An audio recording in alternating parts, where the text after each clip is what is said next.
Bonjour, je m'appelle Daniel Camara, je travaille au pôle judiciaire de la gendarmerie dans le département sciences de la donnée.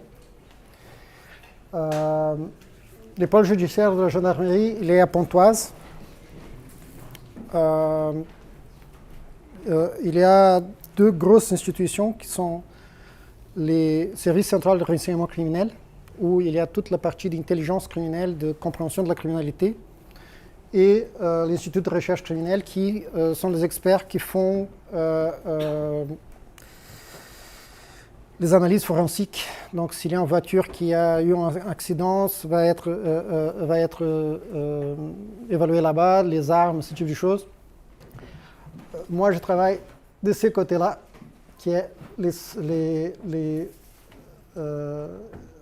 services centraux de renseignement. Donc basiquement, notre mission c'est de comprendre la criminalité, pour pouvoir anticiper des phénomènes, pour pouvoir faire des choses en amont. Ça, c'est l'idée, l'idéal, avant qu'un crime soit commis. Le département de sciences de la donnée, il est composé de 8 personnes. On a des docteurs, masters, ingénieurs. L'avantage de ce département-là, c'est qu'on prend... L'idée, c'est de modeler un département qui soit comme si c'était une petite start-up, un petit labo de recherche. Donc, basiquement, on fait des choses qu'on ne peut pas acheter.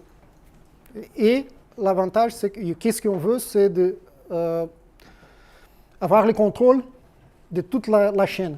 Donc, de la donnée jusqu'à l'interface, il faut que nous, on puisse savoir qu'est-ce qui a été fait. Surtout les traitements de données complexes, en termes d'intelligence artificielle, les modèles qui sont appliqués, tout ça, on ne peut pas se permettre de dire à un juge qui vient là et disent mais pourquoi ces points rouges, les rouges?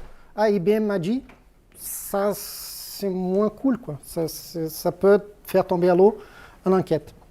Donc chaque point rouge qu'on met dans la carte, chaque chose qu'on a analysée en termes de données, il faut qu'on puisse revenir en arrière et expliquer pourquoi et comment. Okay? On participe de 4 projets de recherche européens. Donc, c'est vraiment... Vous pouvez vraiment considérer comme un petit labo de recherche.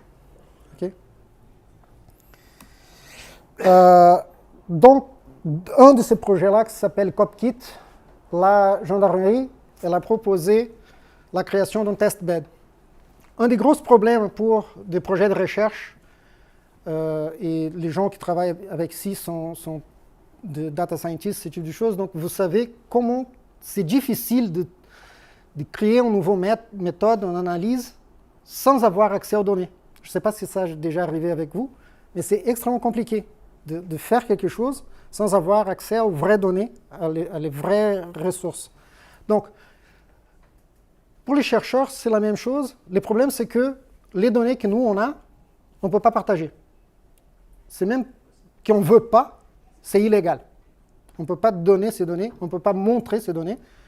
Par contre, on a des partenaires académiques, on a des partenaires dans des projets européens, et ces partenaires-là, ils veulent nous aider. Ils veulent faire de nouvelles méthodes, de forecasting, des croisements de données, mais on ne peut pas lui donner les données. Vous voyez? C'est un peu dommage quand même. Ouais, c'est un peu étrange. Mais c'est une question légale. Légalement, on n'a pas les droits. Et pour des questions légales, déontologiques, tout ce que vous voulez, on ne va jamais lui donner les données. Par contre, les chercheurs, ils sont fanats pour créer de nouveaux, pas que les chercheurs d'ailleurs, les entreprises aussi, pour faire des nouveaux logiciels, pour vendre, bien sûr, pour nous vendre, qui analysent nos données et qui nous donnent des réponses plus ou moins pertinentes. Donc pour les entreprises, ici, il y a aussi un vrai enjeu. Par contre, on ne peut pas. Donc, qu'est-ce qu'on a proposé? On va faire une plateforme de test qui est le plus safe possible, et le plus légal, carré possible, qui suive toutes les législations européennes ou qui essayent de se tenir dedans de la loi. Okay? Cette plateforme de test, on a les agents de Law Enforcement Agency, l'EA. Et on a des clients qui sont les chercheurs, admettons. On considère comme des clients les data servers, qui c'est extérieur au testbed. Et on a les clients, les vrais clients, les chercheurs, qui envoient qui envoient les paquets. Donc, basiquement, comment ça marche ça? On a plein de cas d'usage possibles. La plateforme fonctionne de la manière suivante. On a un partenaire. Ces partenaires, il nous envoie deux choses. Il nous envoie un fichier de configuration qui est assez simple. Basiquement, qu'est-ce que c'est l'expérimentation? Qui est le responsable? Quelles sont les caractéristiques machines qu'il y a besoin? Et qu'est-ce que sont les labels, les labels de l'expérimentation qu'il va recevoir d'après. Donc, les serveurs de données, ça tourne avec Elasticsearch Kibana. La plateforme, elle est toute en termes en container. Donc, il y a container, elle est containerisée.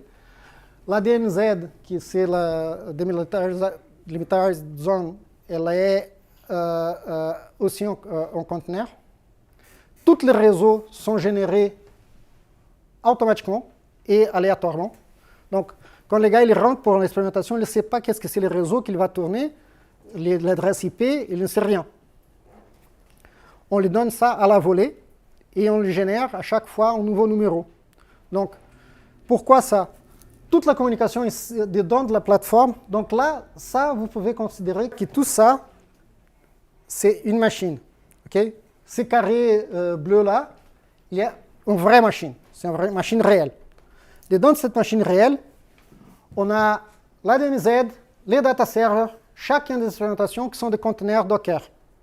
Okay? Ce sont des conteneurs Docker. Chacun tourne dans un réseau privé, interne à la machine, qui est généré automatiquement. Toutes les communications sont sécurisées. On crypte toutes les communications. Donc, admettons qu'il y a un de ces clients-là qui essaie de faire un truc drôle, de regarder qu'est-ce que le gars de l'autre côté il est en train de faire. Il n'a pas la clé, il ne sait pas qu'est-ce que c'est l'adresse réseau. Il va devoir faire des probes dans le réseau pour découvrir les IP. Et nous, toutes les communications, elles sont surveillées. Donc les gars commencent à faire quelque chose d'un peu bizarre, on les coupe, tout simplement. On arrête l'expérimentation, on tue la machine, on envoie un message au gars en disant « Je ne sais pas si tu étais en train de faire des bêtises, mais il y a toute l'air. » Okay? Donc on a coupé ton expérimentation. Regarde ton expérimentation, peut-être qu'il y a quelque chose qui cloche. Si les gars ils répètent ça 1 ou 2 fois, c'est un client de manque qu'on a. Juste ça comme ça. De toute façon, c'est best effort, right? On est en train d'aider. Si on commence à avoir beaucoup trop de problèmes... Ah, j'ai oublié. La plateforme, elle tourne en air gap. Il n'y a aucun réseau. Elle tourne standalone. Elle est une machine qui est dans le coin du département. On prend une clé USB, on prend les Docker, les conteneurs Docker, les fichiers de configuration, on l'installe dans la machine et on start l'exécution de l'expérimentation. À la fin, on a des résultats, on prend ça, on met dans une clé USB, on regarde quand même si le gars, peut-être qu'il a trouvé une façon de bourler, de voler des informations. Et jusqu'après, on envoie le résultat au client. Okay? La machine virtuelle, à partir du moment qu'elle tourne dans notre... Il nous envoie une machine virtuelle, en Docker, en conteneur Docker. C'est la dernière fois qu'il voit ça. Il ne va plus jamais regarder ces conteneurs Docker. Il est mort pour lui. Okay? Nous, on le sauvegarde. La plateforme sauvegarde automatiquement toutes les communications, toutes les requêtes qui sont faites à Elasticsearch sont loguées. On a des logs de tous les logs, de toutes les communications. Donc, on peut tracer toutes les requêtes. Donc, admettons que le gars il est assez malin, plus malin que moi. Ce n'est pas difficile. Et le gars, il trouve une façon de voler de mes informations. Et on trouve, je ne sais pas, Figaro, quelque chose qui dit cette information, la gendarmerie l'avait. Je peux tracer, regarder les logs et savoir qui a eu accès à cette information. Et je dis, bah, écoute, quand même, c'était toi. Je sais que c'était toi. OK?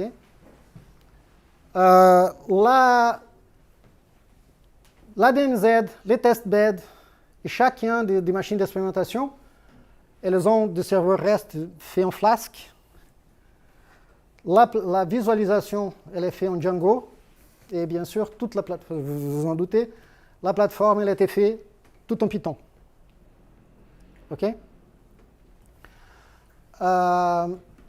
Les clients, ils peuvent faire toutes les requêtes qu'ils veulent. La plateforme, elle respecte dans la machine client là, dans la machine d'expérimentation, cette machine-là de client. Donc ça, c'est la machine qu'on a instanciée, que les chercheurs nous ont envoyée. C'est son Docker, on ne regarde pas qu'est-ce qu'il y a dedans. C'est juste qu'il doit implémenter une interface REST qu'on lui donne. Donc, lui, il fait des requêtes qui est locale, à son localhost. Cette requête en localhost, elle est transmise à la DMZ par la plateforme, qui est retransmise au serveur de données, qui est en machine Elasticsearch, en Docker Elasticsearch aussi, avec nos données. Les gars, il n'y a pas accès direct à Elasticsearch. Tout se passe par la DMZ, et la DMZ filtre tout, qui ne soit pas des requêtes, de search. Okay? Tous les types de search possibles d'Elasticsearch sont implémentés. Pas forcément dans la dernière version, je ne sais rien.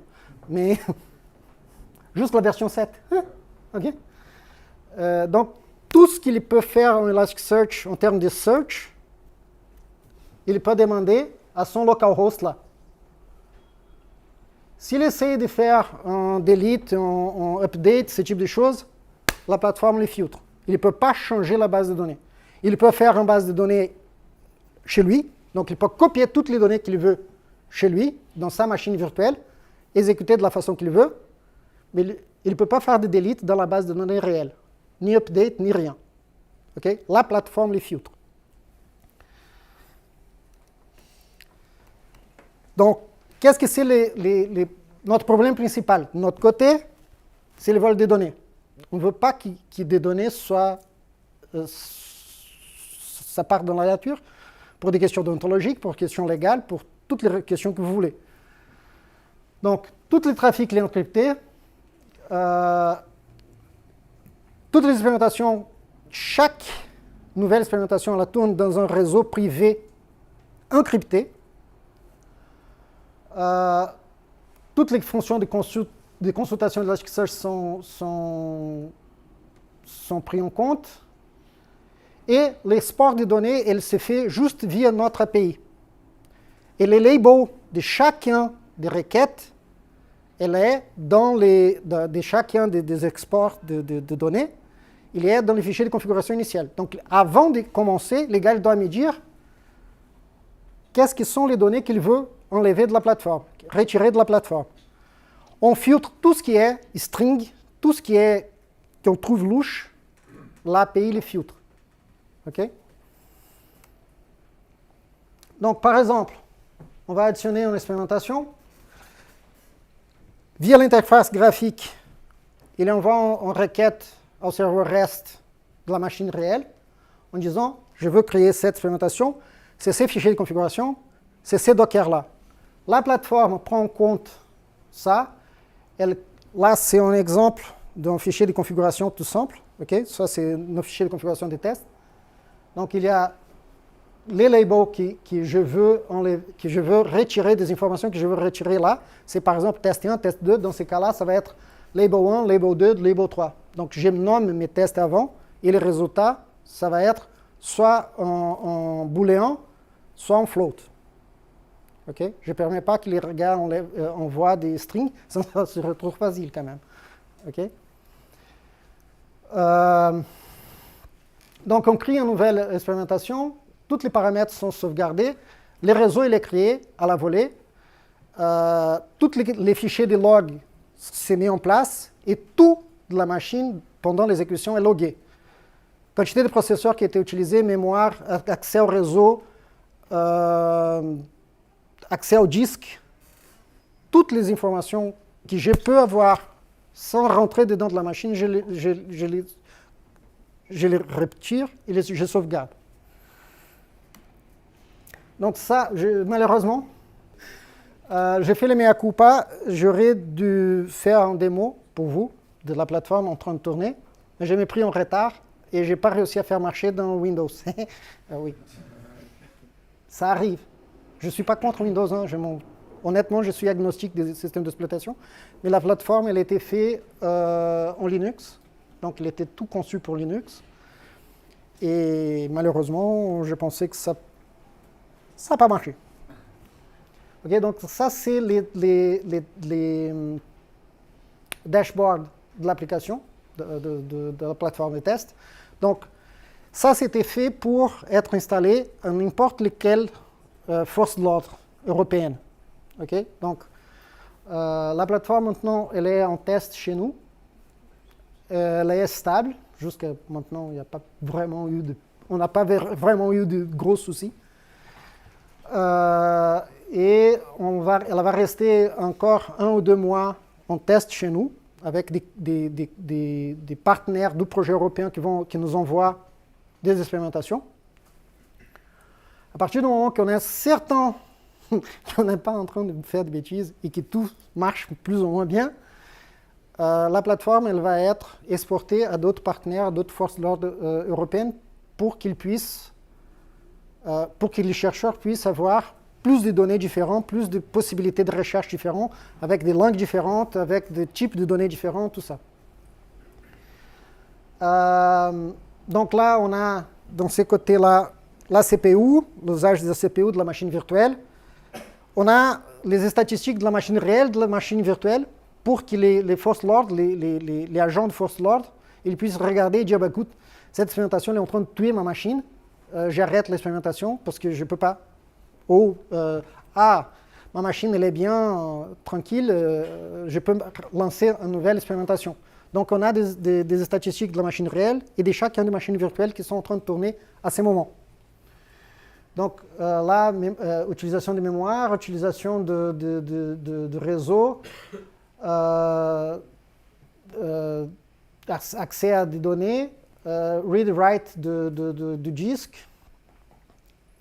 On a plein d'informations de performance, comme ça. On ne regarde pas dans la machine du gars. Donc, les clients nous envoient une machine. Pour nous, c'est un black box. La seule chose qu'il doit faire, c'est implémenter l'interface REST qu'on lui donne. On lui donne une interface REST en Python, open source, qu'il peut regarder qu'est-ce qu'il y a dedans. Parce que, par exemple, autant nous ne veulent pas qu'IBM nous vole nos données, IBM ne veut pas non plus qu'on vole leur algorithme. Donc c'est un peu, tu vois, on veut s'aider, mais on n'a pas trop de confiance en l'autre. Ouais, c'est un peu comme ça. Donc ça c'est un requirement, on ne regarde pas qu'est-ce qu'il y a dedans. Mais on sauvegarde tout. Tu fais une bêtise, je sais que c'était toi. Okay? Donc, les logs, par exemple, là, il y a des logs d'exécution. Basiquement, si vous voulez, là, par exemple, c'est qu'on avait dit, label 1, valeur 55, à ce moment-là de l'expérimentation. Toutes les données, donc ça, c'est les fichiers de logs que les clients il reçoit. Sont les logs que les clients peuvent recevoir, parce que nous, on a toutes les logs de toutes les exécutions, tous les accès, toutes les searches, toutes les requêtes sont loguées. Donc, on a d'autres logs qu'on ne les montre pas, mais que nous, on a. Et de toute façon, on sauvegarde la machine à l'état initial et on sauvegarde la machine à l'état final. Si on a besoin de faire un audit dans ces machines-là, on le fera, avec ou sans les consentements de l'entreprise. Parce on peut les faire. On ne veut pas les faire parce que c'est une question de politesse. On ne les fait jamais. Mais si on a un soupçon, on peut faire un audit. Et merci à vous pour l'attention. Et c'est ça que je voulais vous dire. Si vous avez des questions.